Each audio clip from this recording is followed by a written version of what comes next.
All right. I think that makes everybody happy that we're to item number R7. I will make the obvious acknowledgement that I am aware of. This is record attendance for the Shasta County Board of Supervisors, at least in my tenure on the board.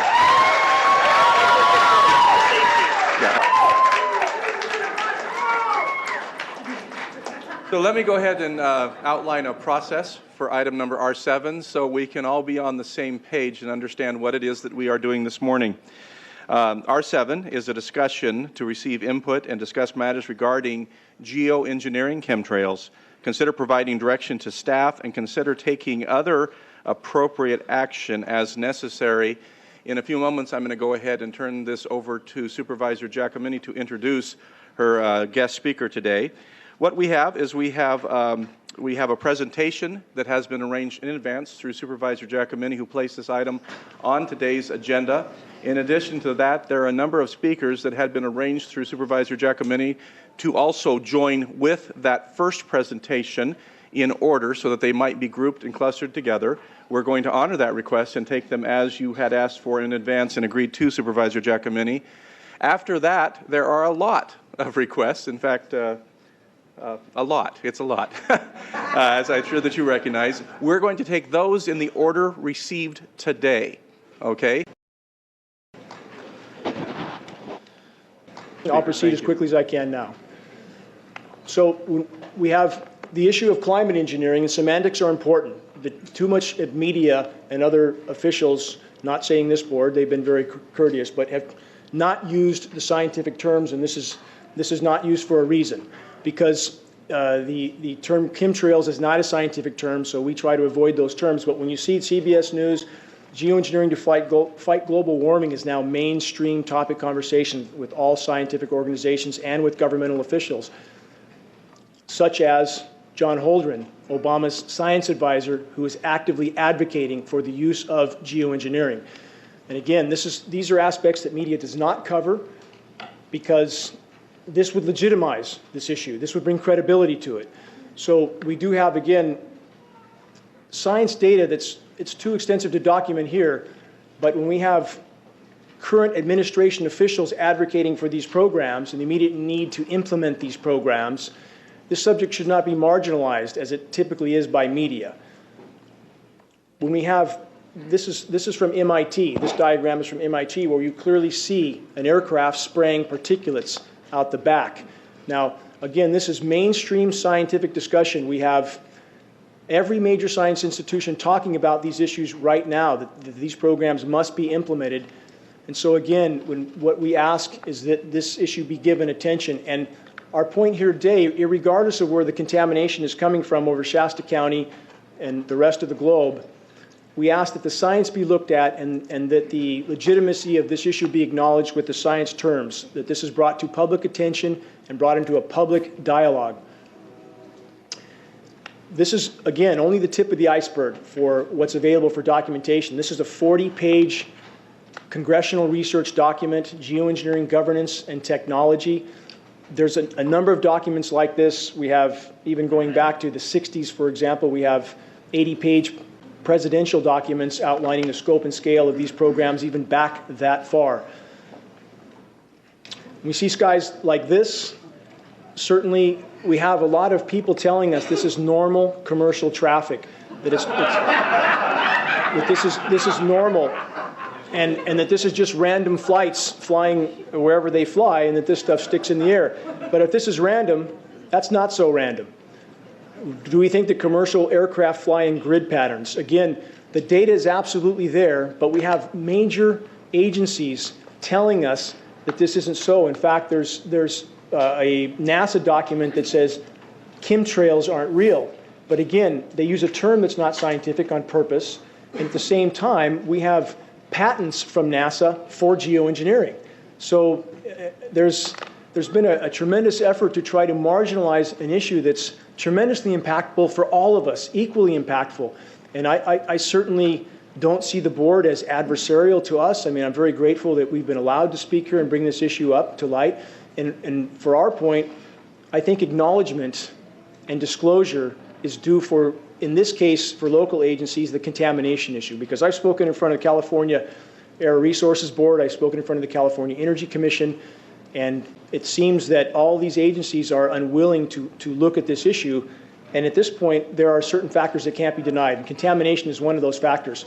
So we have NOAA, the National Oceanic and Atmospheric Administration, admitting on the record that the atmosphere is now full of particulates and they don't know where they're coming from. So this is quite astounding when you have the agency that's supposed to study this issue that's literally unable to identify the source. When I spoke in front of the California Energy Commission in Sacramento, they acknowledged the state was losing 20 to 40% of its rainfall from, quote, particulates of unknown origin. But that investigation was never followed through. There's an investigation going right now with state water quality. I spoke to that representative. Their Fish and Game has acknowledged that there's aluminum running down the waterways. I spoke to the representative with California State Water Quality, who made it clear that they were not going to test the rainfall for this contamination. But isn't that where runoff comes from? So again, we have an unwillingness to look at the obvious sources. This is a satellite image. It's a little foggy, but if you look closely in the bottom left quadrant, you can see aircraft trails blanket spraying the Pacific. This is visible on satellite imagery every single day. These silvery white skies we see are particulates blowing in from the coastal regions, and we have patents stating the dire need to enhance the marine layer to try to deflect some of the sun's incoming thermal energy. It's called solar radiation management. So when we have satellite imagery of this happening and planes flying in loops and grids, and we have this material blowing in on us, it's coming from somewhere. And CARB, this is important. We know this metal's falling on us. I furnished you guys today with about 40 lab tests from the state certified labs showing a very, very substantial amount of metal. And again, aluminum does not exist in the environment in free form. That's important to remember because a lot of agencies try to say it's a common element, we should expect it. This is not the case. It doesn't exist in free form. So it's coming from somewhere, and CARB has told us it is not coming from China. So we know it's a more local origin. Now, we have a UV issue. This is another matter of disclosure for the board. We have a known, verifiable, indisputable contamination issue, and we know the board can't stop this. Nobody here expects that. We know that's far beyond the scope of the board, but we do have a contamination issue that's a danger to the citizens. So what I'm asking, is disclosure of this contamination, and we also have a very, very dangerous UV level. The bark is being burned off of trees in town. We're metering this UV with state-of-the-art meters. We're seeing UVB levels 1,200% higher than we're being told. And this is a government document, National Science Foundation, acknowledging that injecting sulfate particles, which is geoengineering, stratospheric aerosol geoengineering, will decimate the ozone layer, destroying from 1/4 to 3/4 of the ozone layer. So this is very significant, and this goes hand in hand with what we see. Again, article, unprecedented ozone hole opens up over the Canadian Arctic. We have very substantial northern hemisphere ozone depletion. Ozone depletion over even northern California is very substantial. We're seeing very dangerous UV levels. We're simply asking that that be disclosed. That's all. So again, this is a public health issue that we believe is necessary to disclose. This is a headline from a week ago. Blazing world record strongest UV rays ever measured on Earth. Many of you are familiar with the UV reading. A rating of 10 or 11 is considered extreme. NASA has just recorded, in fact, this is 11 years old. I don't know why it took 11 years for them to disclose this. Readings of 43.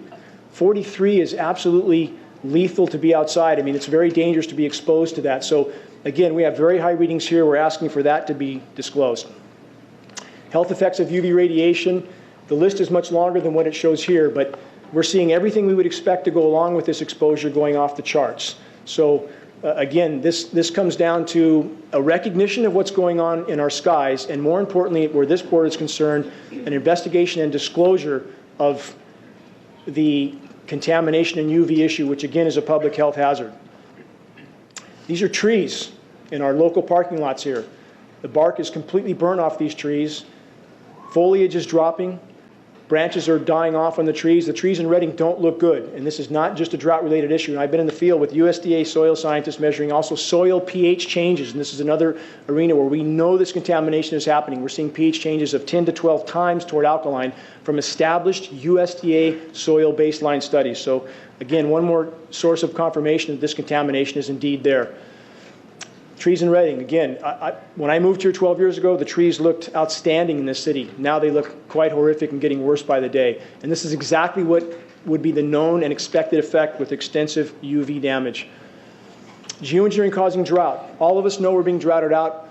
For 10 years, I've said, because the science says so, that the more they aerosolize, the less it will rain here, period. So again, we have yet one more confirmation of when they spray upstream in our storm track, it diminishes and disperses our rain. Mr. Wigington, I'm going to ask a question. How Yes. much time did we have scheduled for? Okay, has that already passed? So that was a 10-minute beeper. So let's do this. How much more time do you think? 30 seconds. Okay, very good. We 30 want you to be seconds. able to Thank conclude. you, Thank Les. you. Thank you. NOAA already deciding that we're not going to get rain from El Nino, which is astounding that they would know that so quickly. Another satellite photo, and this is hard to see on this screen, but the entire, people can view this at geoengineeringwatch.org, the entire Pacific is covered with grid patterns in this shot. It's hard to see. Prevalence of Alzheimer's disease going off the charts. Autism, 10,000% increase. Known connection with aluminum, same with Alzheimer's and dementia. Alzheimer's and autism, the common link, aluminum exposure. Last slide, the right to know. That's all we're asking. The public has a right to know there's a public health hazard in regards to the heavy metal contamination and the UV radiation. That's all we're asking is for that disclosure. Thank you for the extra time. Thank you for addressing.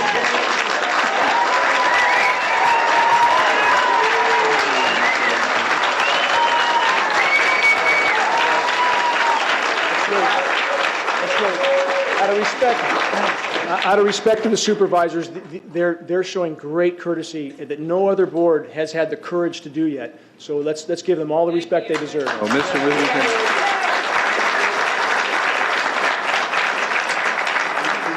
Before we move on to the scheduled additional presenters at 3 minutes apiece, and I'm going to just ask in advance as you come up that we're going to hold you to that 3 minutes. They know that. I do want to ask this board before, because you're our main presenter today, if there are any additional questions at this time from this board. Okay. So I have just two questions, and I'd like to ask you, and please excuse this. This is not meant in any other way, but out of complete respect. Could you just really concisely, what do you believe the purpose of this engineered spraying is? I mean this in all sincerity. What do you say the purpose of it is? I can tell you what the stated purpose is by governmental document and U.S. patents. Yeah, right into that mic there. I can tell you what the stated purpose is. Solar radiation management, SRM, to block the sun. That's the stated purpose. The consequences don't seem to be considered with these programs, but that is the stated purpose on almost all UN and global governance documents for these programs. Okay, and obviously you presented a great deal of material to myself and to other board members over the years, and that is the conclusion drawn. I just wanted to draw that out today because I didn't hear that specific language, so I wanted to make sure we state that. But then on a personal level, I have another question, and I've asked many people, and no one's been able to answer this question for me, so I mean this in all sincerity. Why does the spraying create a drought in California and flooding in the Mideast, or the Midwest? Thank you for asking that question. Yes, thank you. I appreciate it. When you aerosolize the storm track, and the science backs up what I'm saying word for word, you diminish and disperse the rain. This is not seeding to create rain. This is seeding to create artificial cloud cover. And because there's too many condensation nuclei, it tends to disperse that moisture exactly as we've seen over California again and again. Back to my talk in front of the California Energy Commission, they recognized this fact. I spoke to their top scientists. When you have too many particles in the air, it diminishes rain. It does not augment it if those particles are too small. So it tends to migrate moisture from one place to another, creating drought and deluge. And this is very well documented from every major science institution, from MIT, Scientific American. These effects are known. So it's not a uniform effect. It tends to disrupt the hydrological cycle completely. So when you spray upstream in the storm track, it tends to migrate that moisture somewhere else where it comes down in a deluge. And that's exactly what we see. Mr. Wigington, thank you very much. Thank you, I Les. appreciate that. Don't go away. Folks, I know your encouragement and your passion, but we have other requests to speak, and we're going to kind of be here all day if we... Mr. Wigington, if you'd come back again, please. We're not through with you yet. Supervisor Chappelle. Thank you, Chairman Baugh. You're welcome. Mr. Wigington, I've had one statement here, and I want to see if you confirm that or not. In your belief of following through with this and trying to get situations resolved, is it because it is a public health hazard? Is that one of your #1 concerns, that this must be disclosed? That is our request of the board, because that is why these programs can go on and on and on, because media will not cover it until the actual effects are made known. And this contamination issue, again, is absolutely verifiable. Same with the UV issue. We can meter it for you. We have state-of-the-art meters. So, and we have corroboration from other science studies. So yes, that is the request of the board. We fully recognize the board has no power to deal with this issue, nor does CARB, nor other state agencies. But the contamination issue is a public health hazard, and we believe that disclosure is necessary, required, and that's all we're asking is disclosure of the heavy metal contamination and the UV issue. That's what we're asking for. Yes. Thank you. Very good. Any other questions from the board of Mr. Wigington at this time? Mr. Wigington, thank you very much for the presentation. And then I'll ask Supervisor Giacomini, do you have the order, or do we want to go to Mr. Supervisor Modi? My gratitude to all of you. Thank you, sir. Leonard, everybody on Very my good. list. Okay. So the rest of the agreed upon presentations, they are going to be called out in advance, and then Supervisor Modi is going to move to those who submitted requests today as well to speak. Thank you, Supervisor. You know, and maybe I can suggest one other way to show your support of the speakers, but at the same time allow us to proceed. I did this one time before, and it worked very well. Rather than yelling or clapping, perhaps if you just choose to raise your hands, that will show us that you support the speaker, but it also will show, as I'm sure you plan to do, is to show, show the support to the media. So maybe that might be one way to. You're getting some love, Supervisor Modi. I saw some hands out there. So, perfect. So the next speaker is Rosalind Peterson, followed by Alan Buckman.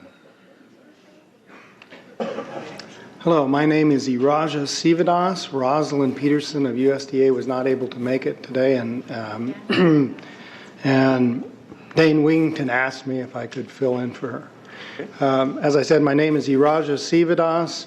I'm Welcome. Thank you. I'm a disabled combat veteran. It's the longest I've stood up in a long time. I really appreciate that you are taking time to listen to us today. I am an instructor of mathematics at Shasta College and a member of a Union for Concerned Scientists. And this will be very short. I have a very short talk. There's just two main points that I'd like to make. One is that aircraft making a condensation trail is very similar in many ways to when you go outside on a cold day and exhale. You create a condensation trail. That little cloud is a condensation trail. Now, if you take a 2-mile walk on a cold day and you can turn around and you can see your condensation trail tracking all the way back for 2 miles, that's the kind of idiocy, that's how crazy it is to think that what we're looking in the sky is actually condensation trails when they travel from horizon to horizon. The second point is there's a huge amount of aluminum being found because these sprays have aluminum, strontium, barium, manganese, and there's a lot of argument that aluminum is very common to be found, but aluminum is only common in a bonded form. It's not common in a free form, and we're finding high rates of free aluminum in the soil, which is not natural. So thank you again for listening to us. Appreciate it. Thank you, Mr. Sivadas. Alan Buckman, followed by Francis Mangles.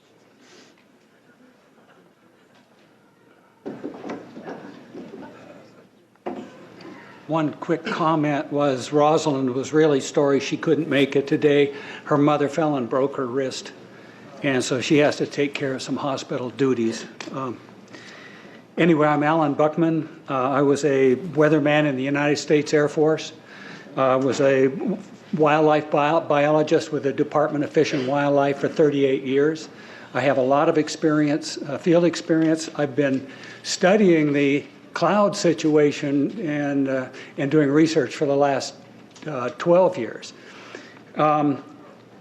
our air and our natural resources, I want to tell you that we're in very great danger from the pollution that's coming down over us. And we've been led astray by the military-industrial complex, and they're responsible for the cloud's creation and weather manipulation programs. They're dark operations. That's why they're not out in the media. Now, I'm here to give you testimony that contrails, chemtrails, they're not contrails, are indeed real. They're spraying almost every day. I sit out with my wolf dogs in the afternoon, and I watch the clouds and watch the spraying program going on. We have clouds in the sky we've never seen before. Almost every day I'm seeing clouds I've never seen before.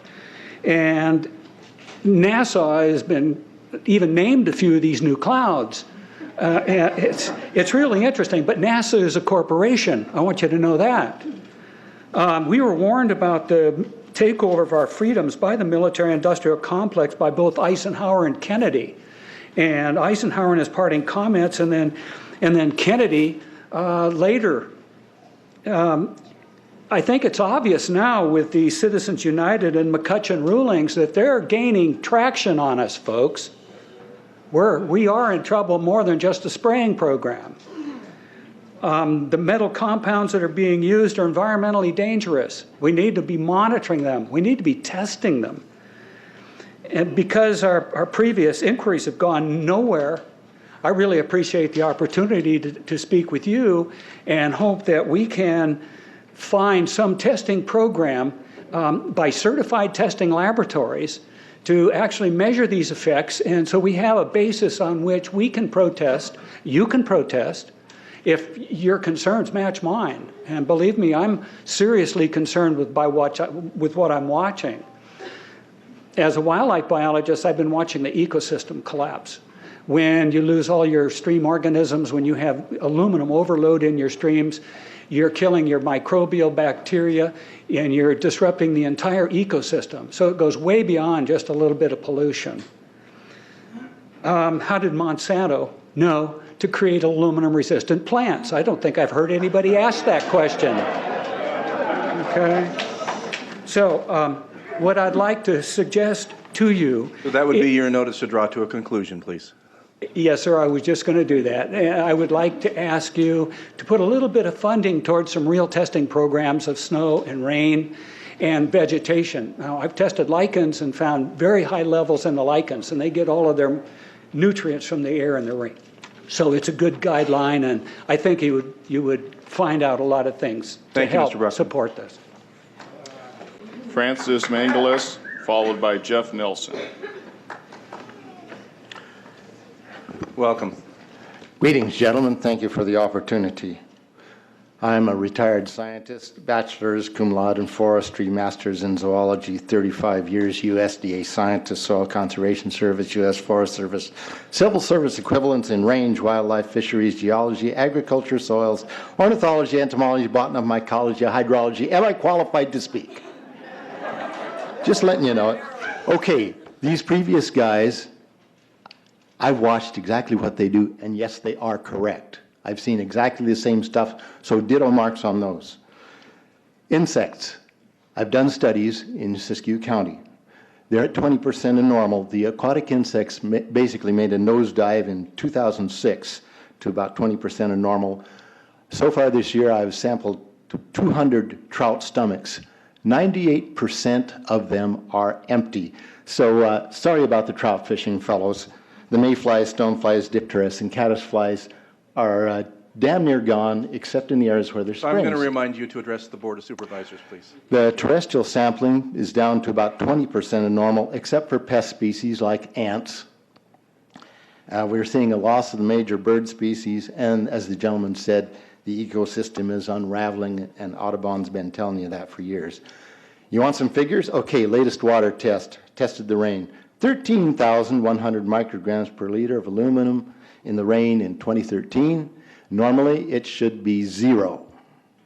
So 13,100 is pretty damn much, folks. It used to be 0, then it was 100s in the 2000s, And then since 2010, it's into the 1,000s and the latest 13,100. In the snow on Mount Shasta, pristine Mount Shasta, 61,000 feet, no, excuse me, 8,000 foot level, 61,000 micrograms per liter, 4 times the amount that is found in the soil up there. Where in the hell is this stuff coming from if it's not coming from the soil? Now, normal, again, it's, these tests are international in scope. We're seeing this all over the world, guys. Okay, pH of acid soils is 20 times more alkaline. The aluminum in the soil has doubled in the last 10 years. The rain normal was 5.6. It's 20 times more alkaline. Aluminum blocks essential nutrients. I am unable in my garden to restore normal pH, and that's because nanoparticles are now in the circulatory systems of both plants and humans.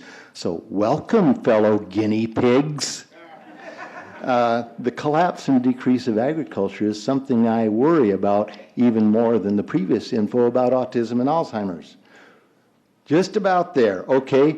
See my paper, GeoEngineering What We Know. The latest update is 7/11/14. It's available, and nobody has been able to correct it or debunk it for 5 years. Thank you, Mr. Manglis. Jeff Nelson, followed by Russ Lazuka. Good morning. As you can see, I was a airline pilot, and the 9 years as an instructor. Last 7 as a lead instructor at the largest flight academy in the world. Part of that job was teaching all these pilots about engines and weather.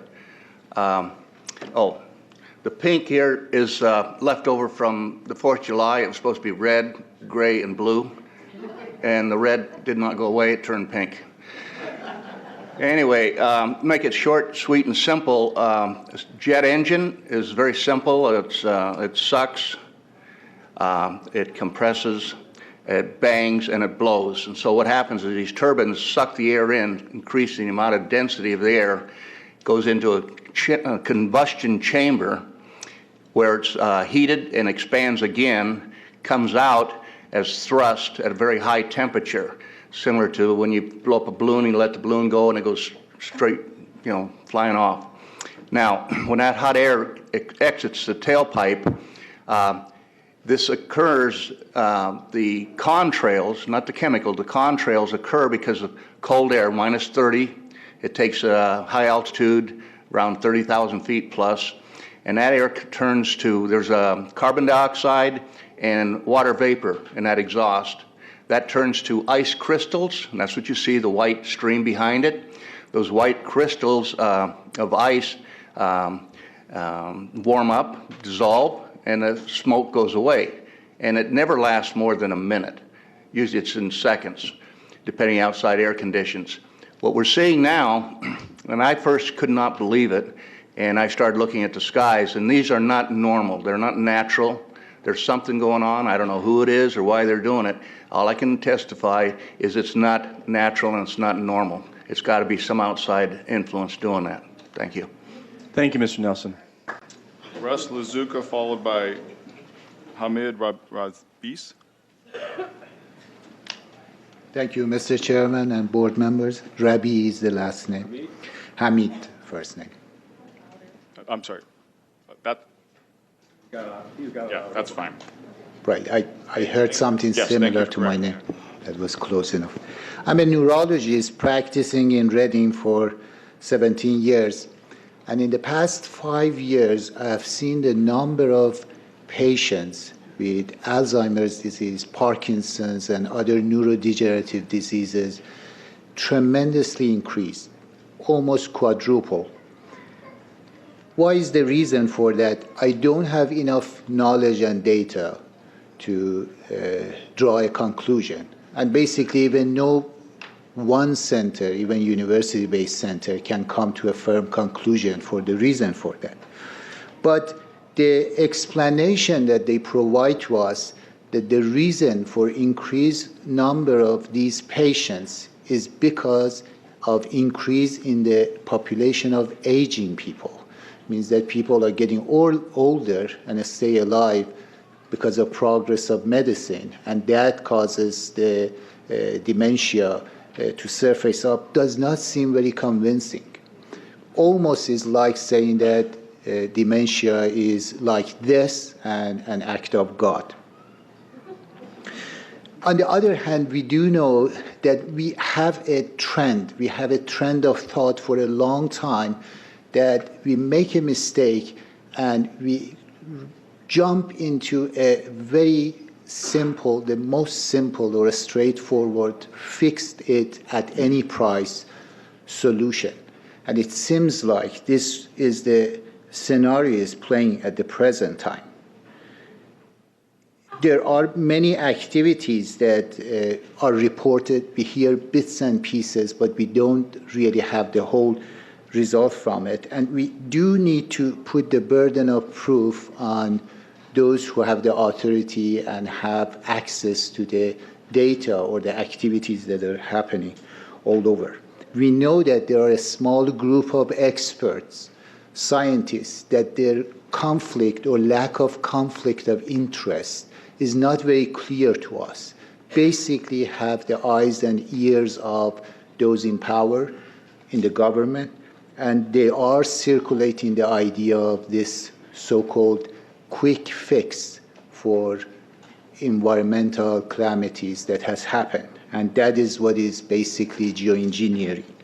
They provide solutions, basically, as you heard, to spray nanoparticles, very small particles, to basically reflect the dangerous irradiation from the space. So that would be your notice to draw to a conclusion? Okay, so what I'm getting to conclusion is that these nanoparticles, they basically trigger a programmed cell death in the brain, and that is the ultimate path we see in Alzheimer's. Thank you, Mr. Revis. Russ Lazuka, followed by Fred Meyer.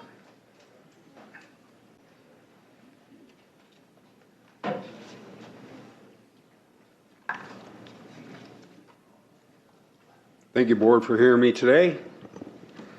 My name is Russ Lazuka, Shasta County resident, 20 years, U.S. Air Force veteran, 17 years of aviation experience, and 15 years as a commercial pilot, to include Delta Airlines. That being stated, I have witnessed various weather phenomena. Additional education pertinent to this issue: I'm a certified arborist, was contracted to PG&E, and later as a supervisor with Aspen Tree Service. My primary job was to advise clients of hazard tree situations, meaning dying trees and removal of same. Humans in many ways react to outside environmental elements very similar as do plants. One example is absorption, and they are today in declining nature of respiratory failure. Lack of water and absorption of toxic chemicals are the main killers, along with very high UV. Commercial aircraft are assigned a code, a radar identification called a squawk. They are assigned altitudes and airways like highways in the sky. Contracted tankers, that is civilians like Evergreen, flying for the purpose of weather modification, will not have a squawk code, nor will they be on an assigned airway. They will also be on military radio channels. Commercial air traffic control will not be able to inform commercial pilots of approximate aircraft. Therefore, you look up and you see all these grid and crisscross patterns of aerosol in the sky, and there are no passengers on board. Those trails, if they are true condensation trails, will completely dissipate within 15 seconds. A statement issued by the United States Air Force that contrails become visible roughly about a wingspan behind an aircraft. A Boeing 757 has a wingspan of about 125 feet. That means behind the engines of that aircraft, you will see a chemtrail of 125 feet that will quickly dissipate. Evergreen Aviation emits the weather modification spraying. I got a patent number here. They call them chem bombs. Got a beautiful picture that you can go online and find. Tons of aerosol can be released in a line up to 250 miles or in huge clusters. That's when you see the interruptions in the sky of batches of artificial cirrus clouds. However, behind an aerosol spraying aircraft, they stream, persist, and according to the winds aloft, will dissipate only after hours of lingering because the chemicals are falling out of the sky onto the planet. I will close with this. No one has to have prescience to become informed. It's there, look up, look around. There are no contiguous states, nor Alaska or Hawaii, nor the future state of Jefferson or any other continent who is impervious to the aerosol chemicals and contaminant particulates purposely sprayed in our stratosphere. Thank you. Thank you, Mr. Lazuka. Fred Meyer, followed by Mark McCandish. Hi, I'm not Fred Myers, but I'm stepping in for him. I'm Dr. Frank Lavolsi. I've been in the community since 1980. It's good to see you, Dr. Lavolsi. Good to see you too. Thank you for holding this meeting. I became interested in chemtrails about 8 years ago when I was in Hawaii, and the Hawaiians are really being very vocal about it. Every place I've gone in the world now, and most recently Quebec and Prince Edward Island, Nova Scotia, Maine, and Massachusetts, they're all over the place. I'm also a pilot, and I've flown into Travis Air Force Base on several occasions. There's a whole area designated to replenishing these planes that fly and drop this chemical on us. It's totally guarded. The people that are loading these planes with the chemicals are dressed in complete hazmat outfits. So if this is not harmful, why are they in a complete hazmat outfit? For those of you who don't know what a hazmat outfit, it looks like a spacesuit. So they're wearing this and we're not. As a doctor, I can tell you there's been about a 25% increase in lung problems in this area and in most areas that they're spraying. Secondly, I concur about the increase in number of Alzheimer's. They have since been able to take the aluminum and micronize it, which means it'll stay up longer. But it also means, and I don't know if any of you have noticed a metallic taste in your mouth when they're spraying, but you inhale that, it goes up through your cribriform plate and through your sinuses and into the brain. If you remember 8 to 10 years ago, there was this big move to get rid of aluminum from underarm deodorant because it would cause Alzheimer's. Look what they're doing to us now. Any agency I've called, I've been stonewalled. Oh, this is being put on by the UN. Now, since when does the UN have airspace activity over the United States of America, or also over any other country, for that matter? And if that's the case, who's paying for it? And I bet you the taxpayer is paying for it. So all I can say is it's about time we get up in arms about this, because it is affecting our health. I look around and I see people are starting to look up and see this. Many times I've spoken about chemtrails, and I get this blank look on my face. What are you talking about? I'm saying, look up. As a pilot, before I fly, I look up. And so, boy, they're really out there working. I really thank you for this opportunity to speak, but it's high time that we as citizens of this great country take action. Thank you, Dr. Lavolsi. Mark McCandish, followed by Arundel Spindaleas.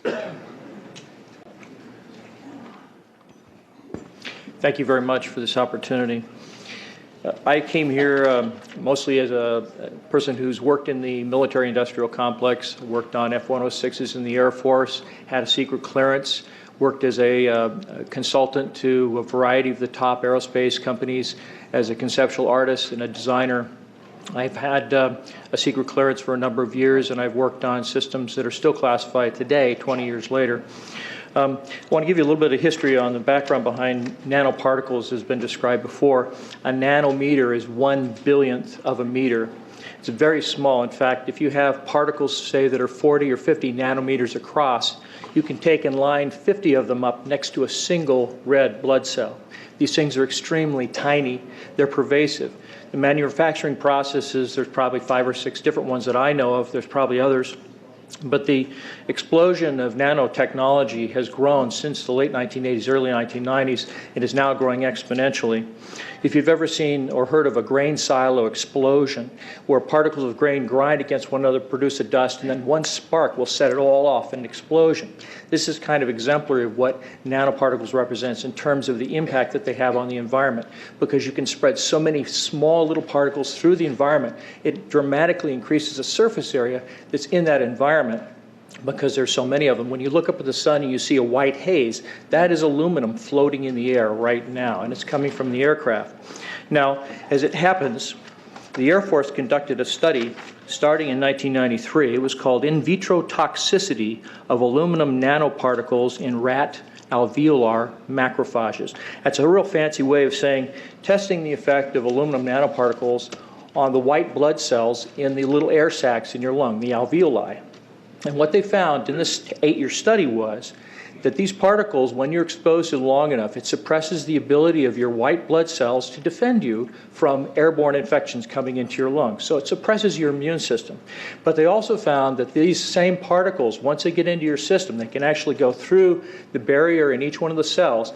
They get inside the cells, and these particles can actually suppress the ability of mitochondria, which are in the cells that help to gobble up toxins and things that would be harmful to the nucleus and the reproduction process of the cells in your body. These processes are suppressed, and so essentially by breathing this material in, your immune system is dramatically suppressed. Now, in addition to this, the materials that are going into the environment right now, aluminum oxide nanoparticles and barium nanoparticles, these just happen to be the same materials that they use in nanothermate explosives. And so when this stuff settles down out of the air into the environment, it is small enough to be absorbed through the root structure of the trees in the forest. And so when there's a forest fire, and there will be a forest fire, those fires burn dramatically hotter. The example out here near Ono is just one example. Oh, wow, that was fast. It goes by fast, doesn't Yes. it? So anyway, the we'll point draw that is, to a conclusion. the point is that the cost of firefighting, the cost in the healthcare system have nearly doubled in the last 10 years. The amount of acreage is lost because of fires. The impact on human health is dramatic, and it's well documented.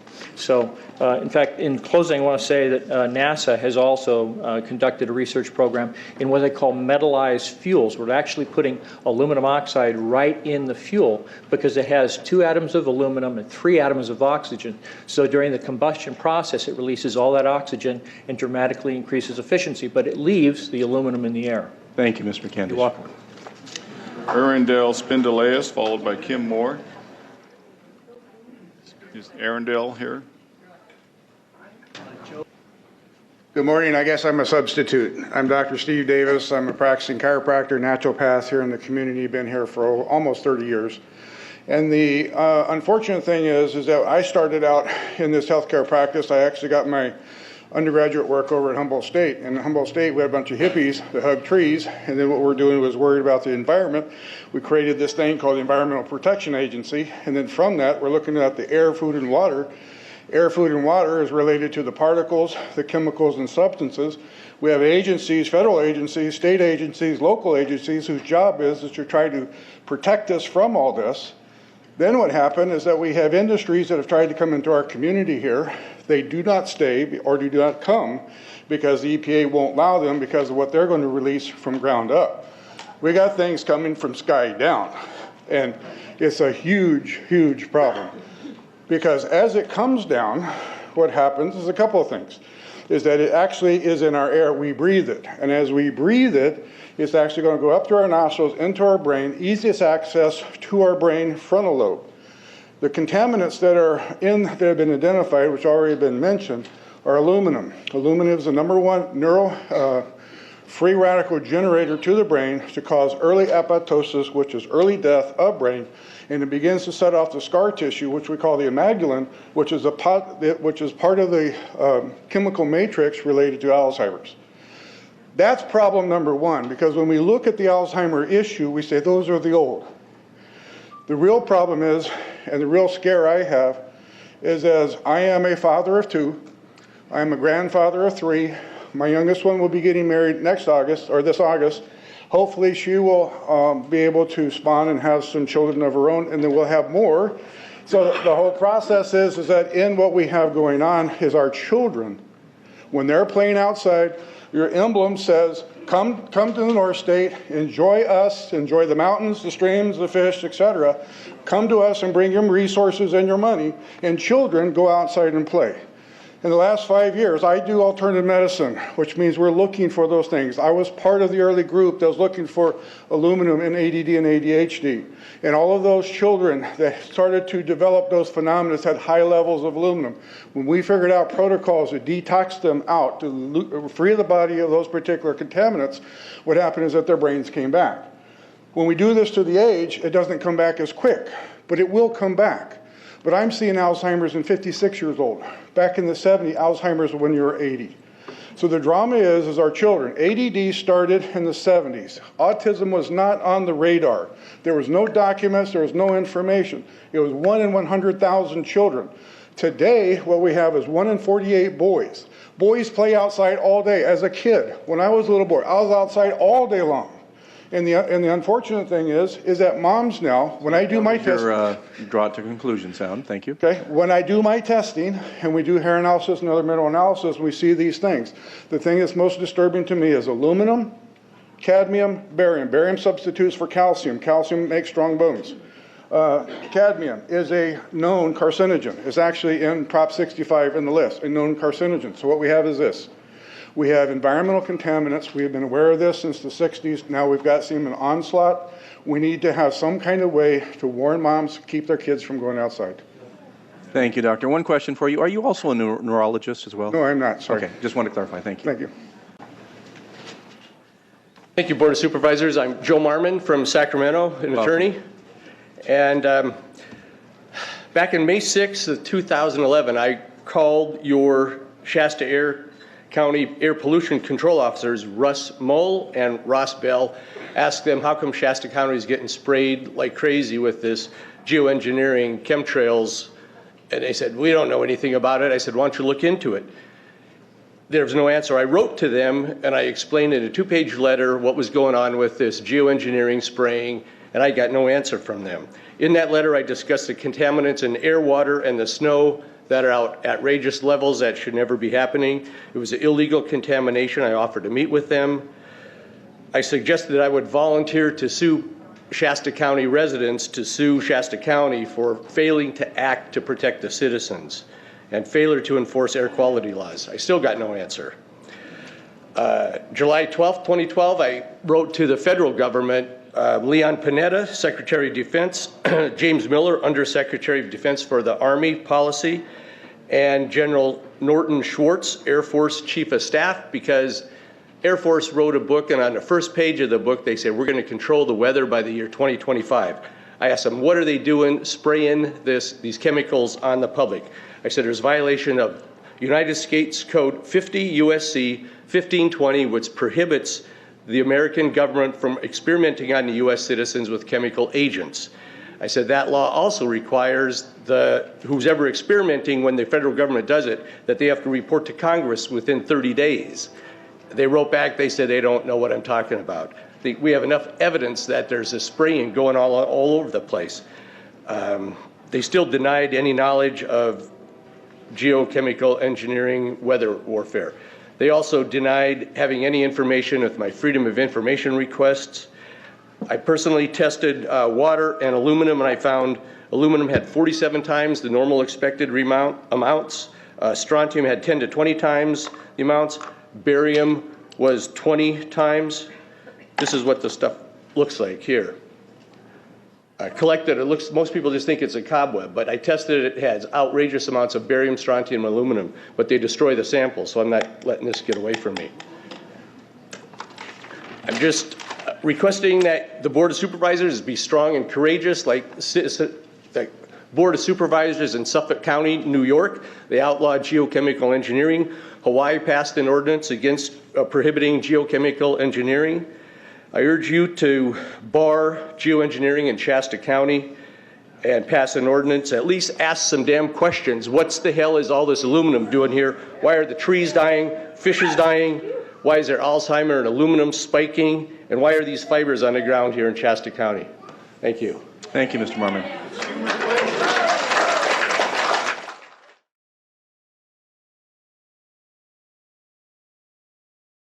Let me make some general observations and then a couple of specific ones. Today, the Shasta County Board of Supervisors has been the beneficiary of some sincere, passionate, and knowledgeable comments. And I thank you for those. I specifically want to call to your attention the outstanding work that is being done on this issue by Mr. Dane Wigington and Ms. Kathy Kresser. They've done a wonderful job. I think your comments outlining what the AQMD can do and can't do are valid. And I think the board has to be mindful about those. But I will tell you, especially in the arena of the US EPA, I am disappointed in that, let me finish please before you might want to take your hands down. I am disappointed because there was a man running for US Congress that said he's one of us. Is his representative here today? Did you see his representative here today? I did not. And I think it would have been productive and helpful had his representative, LaMalfa's representative, been here today to listen to this heartfelt testimony. I am in agreement with my colleagues about sending letters and a call for action, but I would hope that we could go a step further in that. And you tell me, Mr. Lees, if this is possible, which I think it is. I would like for us to send a copy of this video where all of you spoke today, all 2.5 or 3 hours of this testimony. I would like that video to be sent to our senators and our U.S. representatives, and also our representatives in the state of California. We'll do that. Let them listen to the passion that came out of this meeting today. Thank you. Thank you, Supervisor Kehoe. Supervisor Giacomini? Well said. I would so move. Second? Second, and then under discussion, Mr. Lees. May I just ask for a clarification of the motion? Certainly. Certainly. That we gather the information from the park, so we have hopefully some data. So that's the first thing on the list, I believe. Okay. Then we compile information that we heard today in a succinct letter along with that information, send it to all the representatives that David has outlined, as well as those agencies, Cal EPA, US EPA, California Air Board, and perhaps the Department of Transportation, like Rick mentioned, along with a video of the hearing today. Is that clear? Yeah, that's good. So, you want a second? Do you want to resecond? Do we have a second to that already? We have a second. You're second. Well, I seconded it, but I'll withdraw, Mr. Modi, if you'd like to second it. I just have a comment, Okay. so go ahead. Okay. So do you want to confirm? Yes. Your second. Thank you, Mr. Modi. Yeah, I just want to know if part of that is we also asked Mr. Simon to go find out what he can. We talked about, you mentioned about Lassen Park, but I mean what we can do as far as measurements and those kind of things. Not that we're asking you to do them, but just find out what that process would that be part of the. Yes, perfect. You can add that. David, do you agree? Yeah. Okay. I have one other question of Mr. Lees. Mr. Lees, should anyone in the audience wish to get a copy of this video, how can they go about doing that? There's a couple of ways to do it. The easiest and most effective way, in my opinion, is to go online. Within an hour or two, you'll be able to watch this entire meeting at any place you want to. You don't have to sit there and watch the whole 3 hours or 4 hours, but you could actually pick out different portions. So you can actually go on the Shasta County website, go online, and watch any one of our Board of Supervisor meetings. And it should be ready to go certainly within the next 2 or 3 hours. This is a little longer, so I'm giving myself a little bit of time. So. Thank you, Mr. Lees. Supervisor Modi? Yeah, I just wanted to, I think we're going to take a vote here in a second. I wanted to add one more thing under discussion. I also wanted to personally thank Mr. Wigington for your efforts here today.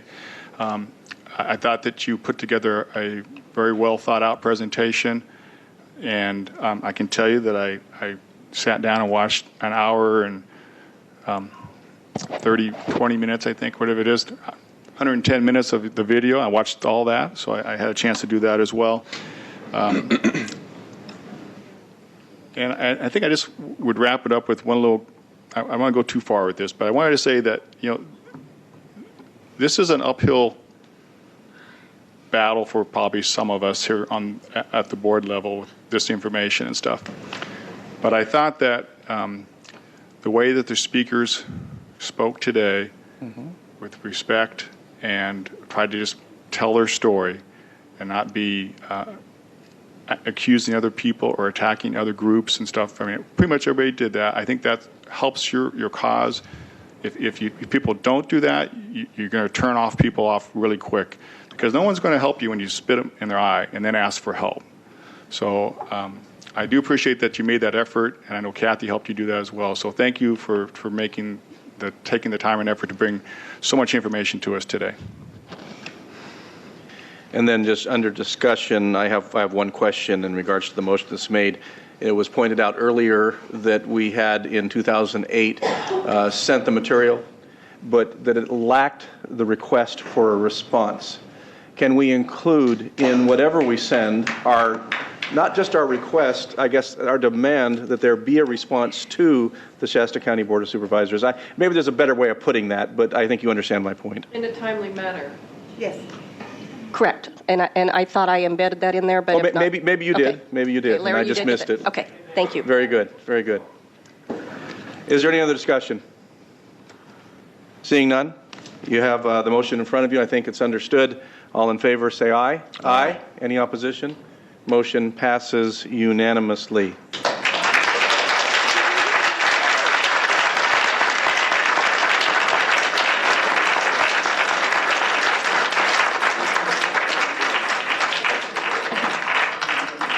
So again, thank you all for attending today. I think that you have exactly what you asked for, a platform, and that was offered and received today. And I believe that it wouldn't surprise me at all if the response is one that exceeds far the boundaries of Shasta County in terms of the platform that is offered, as evidenced by those who attended today from around the world. That's very impressive.